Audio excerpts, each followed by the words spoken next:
বাংলাদেশের রাজনীতিতে খালেদা জিয়া আপোষহীন। তার সিদ্ধান্তের দৃঢ়তা তাকে এই উপাধিতে ভূষিত করেছে।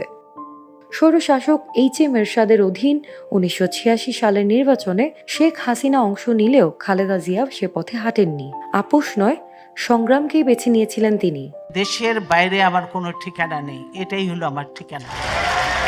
১৯৯০ সালে এরশাদের পতনের পর ১৯৯১ সালের নির্বাচনে খালেদা জিয়া দেশের প্রথম নারী প্রধানমন্ত্রী হন। বারবার কারাবরণ ও রাজনৈতিক নিপীড়ন তাকে পরীক্ষায় ফেলেছে, কিন্তু আপোষ করেননি।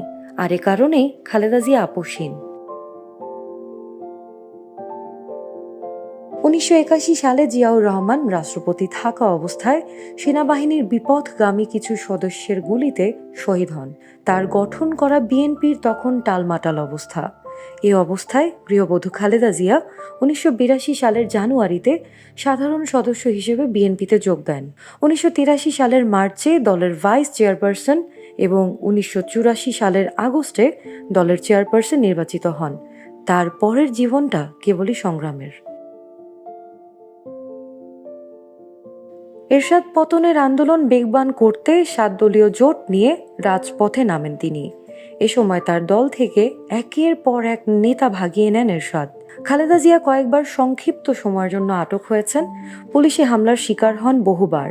এরশাদ সরকার ৮৫ দিন গৃহবন্দী করে রাখেন তাকে। অন্যদিকে আন্দোলন করে আওয়ামী লীগের নেতৃত্বে ৮ দলীয় জোট ও বামপন্থী দলগুলোর ৫ দলীয় জোট। শেখ হাসিনাকেও এরশাদ সরকার বন্দী করেন। এরপরও এরশাদের অধীন ১৯৮৬ সালের নির্বাচনে অংশ নেয় শেখ হাসিনার নেতৃত্বে আওয়ামী লীগ।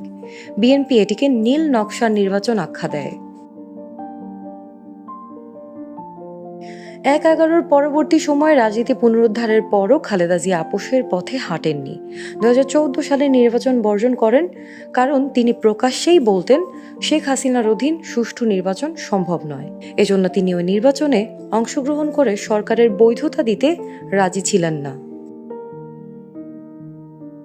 ৪ দশকের বেশি সময় জুড়ে রাজনৈতিক সিদ্ধান্তে অনড় থাকার দৃষ্টান্ত স্থাপন করেন খালেদা জিয়া। এজন্য ব্যক্তিগত, পারিবারিক ও তার দল বিএনপিকে মূল্যও দিতে হয়েছে। News desk, citizen journal 24।